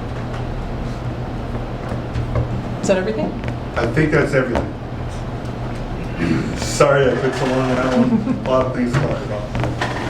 I appreciate your going through this with us. Thank you. Thank you. So with the updates, do we need to wait? I would say approve what we have, and then I'll bring SRO as an addition, if that's okay, because then we can get these ready for registration. And we're just noting the couple of small things that you had mentioned. Yes. Adding the Coach, yes. Yeah. Yeah, well, yeah, if you would make it with those minor updates, Yep. approve it with that, then we can. All right, this does require a motion and a second for us to take action on the secondary handbook. I move to approve the secondary handbook with the minor updates that were discussed during the review. Second that. It's been properly moved and seconded to approve the secondary handbook with the minor updates as discussed during the review. All those in favor signify by aye. Aye. Aye. Opposed? Elementary handbook.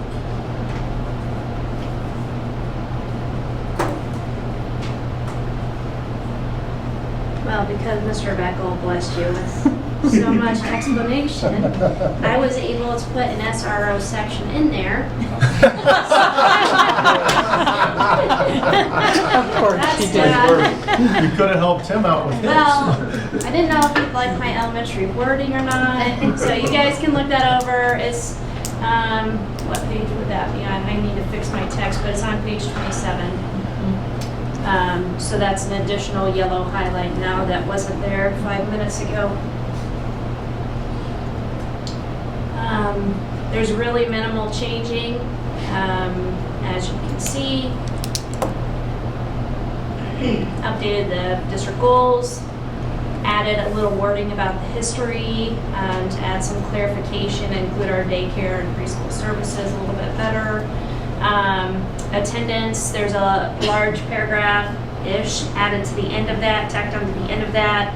We have some issues with parents contacting teachers directly and not communicating with the office, which creates some safety concerns. So that's what that piece is trying to explain. And then we also, a little bit further down in the same attendance area, talks about It already had language about leaving, or coming to school late, but it didn't include language about leaving early, so, you know, same rules, just inverse.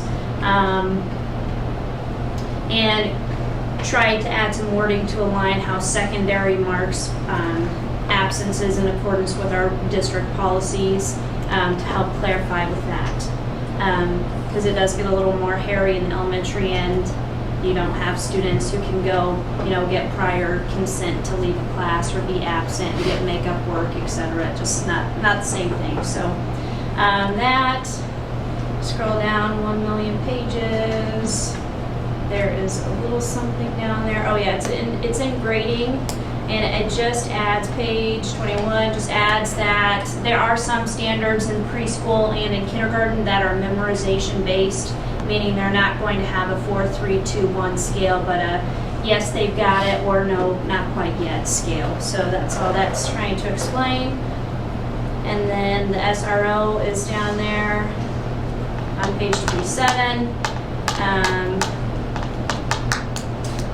And that's all I got for you on that one.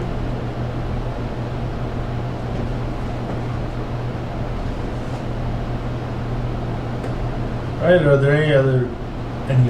there any questions from Ms. Woods?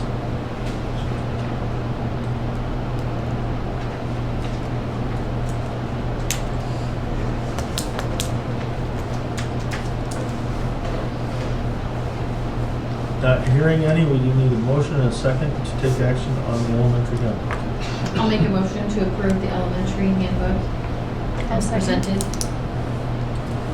Is that a second? Yes, I'll second. All right, it's been properly moved and seconded to approve the elementary handbook as presented. All those in favor signify by aye. Aye. Opposed? Preschool handbook.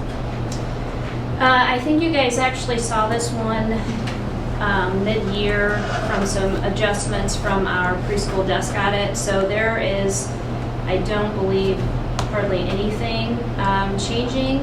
I did make an orange yellow note on there to explain. I did take out any wording of director and just put in the place of principal. Jenny Dickinson has held the director position since it was created. Feel like we can manage those duties as she transfers to TAG, and so just a position we're just not going to remake. So that was a unique thing that I wanted you to be aware of. Otherwise, I don't think there's anything besides updating who the teachers are. Any questions on that one?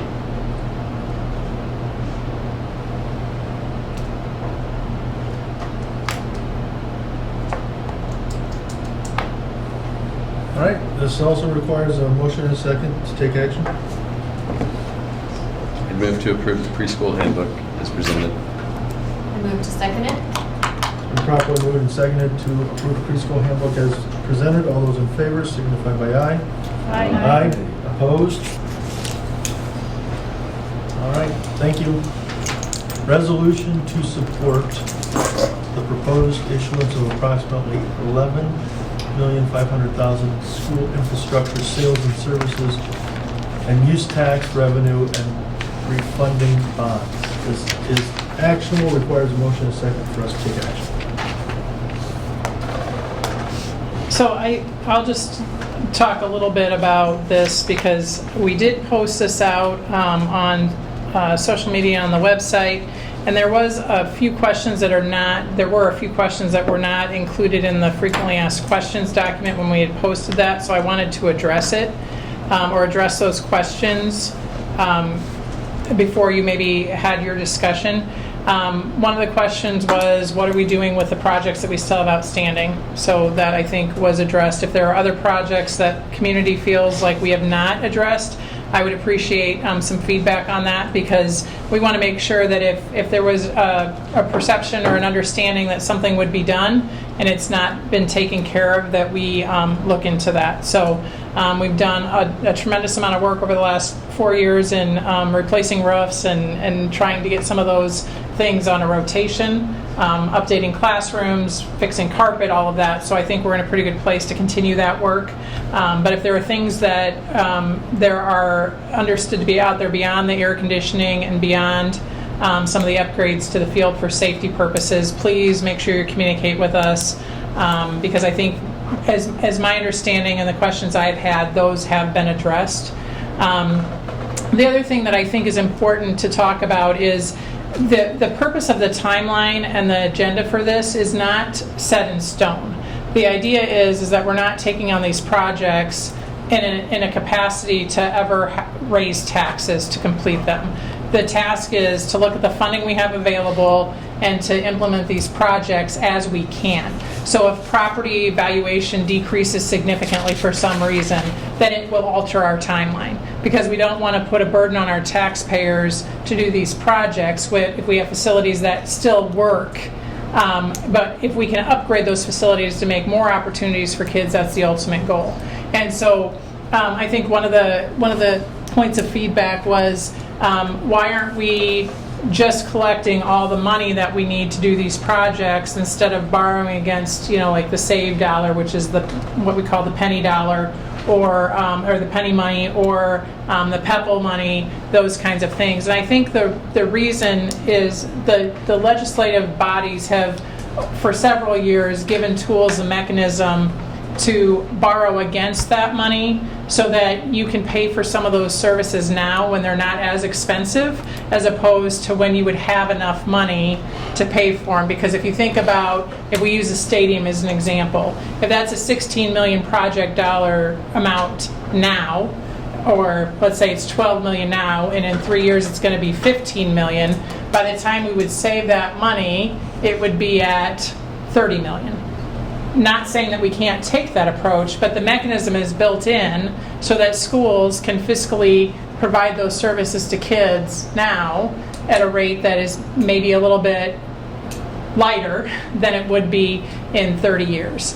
And so when we talked about this at our work session, the whole intent was never to have it be where we would have to raise taxes to do it. I do think that there are some questions about the timeline for when some of the projects on the end of the work get done that we'll have to talk about, depending on how our phases play out. So I didn't put anything on there for when we would do phase 2 of the daycare, because I think that's enough in the future that we'd have to have all these other things fall into place before we could determine when that could be completed. And so at our proposal, for all of these projects at the current dates and times, it does not call for a tax increase at any one of those. It does call for us to renew our PEPL fund, which I would like to think our community is going to do regardless, because that helps us pay for things like technology and some of those services that we use all the time.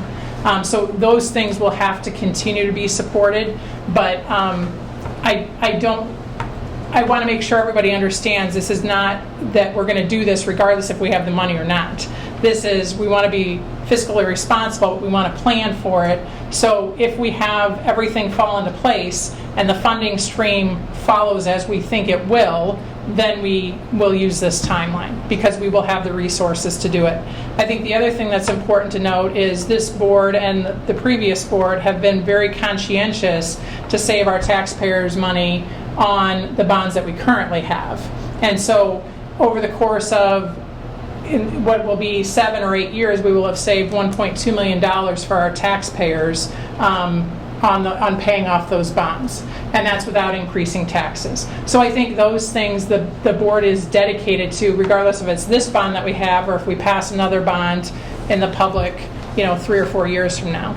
So I just wanted to make kind of that conversation vocal so you guys could talk about it, because those are the only things I've heard. Heard a lot of excitement. I've heard a lot of energy around this, but those are the things that have come up as concerns. So I just wanted you to have that in front of you as you guys talked about this in your discussion. And just to clarify a couple of things. The first one, the outstanding projects. you're pretty sure they were talking about the AC and the field improvements. That's what I've been communicated to, or Okay. what's been communicated to me. But if there are Yeah. other things, I would need to know that. Yep, and when you say contact us, any one of us, I any would one think of if you contact the board, Great. you guys can let me know, or Yep, yep. Brayton. I just want to be specific, Yep, right? no, There's that's- no contact me page We'll or put that maybe whatever, yeah. specific, we'll put some information specific on our page of who they can contact if they either have questions about the Yeah. financial piece, or if there are other things that they, thought we were supposed to be doing and haven't done yet. Yeah. Yeah. I think like you had talked about was just putting more of the FAQ with the funding. Mhm. I think that's, not that, just more detail around that, I think is gonna help everyone to understand, because not everyone lives in this world, and it's hard to understand Yeah. where the funds are coming from. So Right. I think the FAQ was great. It was well written, so Mhm. thank you for whoever did that. Well done.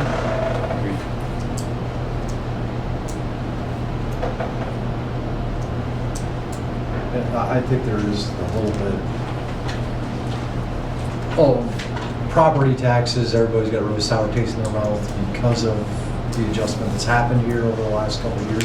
That's not a school function. We don't assess value of properties. That's an accounting function. We're levying against that at the same rate that we have for the last 7 years, I think. 7 years, Mhm. and have no intention of raising that. So I think that's important to say that, that's outside of our control, assessing property values. And the last thing before we get, everybody's focused on the financing, but again, this was a plan that started 4 or 5 years ago, right? To kind I'd of say outline. 2.5, 3 years ago, yeah. 2.5, Yep. 3, and then Yep. you're kind of working down the funnel as to what's the possibilities, and then what are the realities. Right. Just like financing anything from our first mortgage, Right. Katie and I didn't go out and buy the, I think it's important, these projects like this are obviously a huge capital improvement, and you're not really able to save cash flow, right? If I'd have waited to buy my first house until I had the ability to do it through equity, we'd still be waiting, right? So it's important to be fiscally responsible, but you have to be realistic too. So. All right, is there any other discussion around the resolution to support? And now, what is a resolution to support? This is just signifying that the board is on board with the plan so that it can provide you and the administrative team more Right. direction, correct? Right, so, do you have the timeline? I apologize for putting you on the spot real quick. That we had, Oh, That he gave us during the- that he gave us during the work session, yeah, I could pull that up. So, Ted, can you grab that real quick? Otherwise, you're gonna see me fumble through all my I think the key, documents. you're talking about that too, is this specific resolution we're talking about does not go to a public vote. Correct, There's- Correct. If we approve this resolution, it's the green light to spend the money. right, to move in that direction, correct. to save bonds. Is it this one here, the phase 1 baseball and softball fields? It was the timeline that Melissa referenced when she sent how you said, I'd like to see the timeline of, similar to what's on, Yes. I have it, I'll be embarrassed when you guys watch me fumble around where it is, so I'm I'm taking the screen off right now, and then I'll pull it up. Kind of like that. There it is. Yeah. Yeah. I did you a favor, no home October games this year, so. Well, that's Okay, so on Monday, July 17th, the board holds the required public hearing, which we did at the beginning of the meeting. And you approve the engagement letter with Piper Sandler, which means you're giving the consent to move forward. And also with Allers and Cooney, who would be our bond counsel. So those two things would happen if you approve the resolution. Then we have the waiting period from July 18th through the 31st. And then the Piper Sandler, as soon as you approve today, will distribute the offering terms for consideration for any prospective bidders. And so that will happen this week.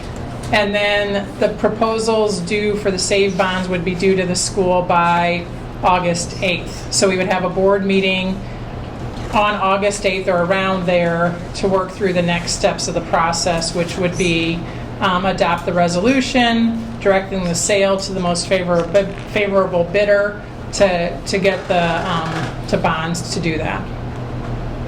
So just to be really clear, that bid is just to bidding for the bonds. It's not bidding construction out or Correct. anything like that. It's Correct. bidding For the bonds. to fund the Correct. project. Yes. Correct. Yep.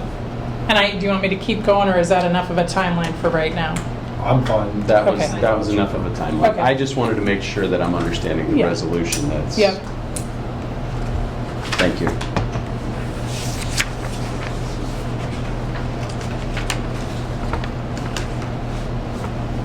Any other questions?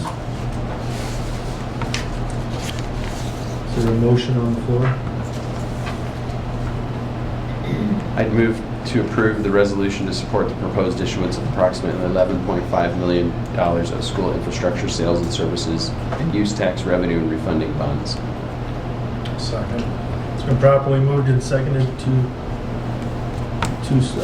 approve the resolution to support the proposed issuance of approximately $11.5 million school infrastructure sales and services and use tax revenue and refunding bonds. All those in favor signify by aye. Aye. Opposed? All right, resolution to support the proposed use of SAVE revenue for an athletic facility infrastructure project. This is an actionable item as well. Do we need to, is there any questions or discussion surrounding this? It was already addressed in the public hearing.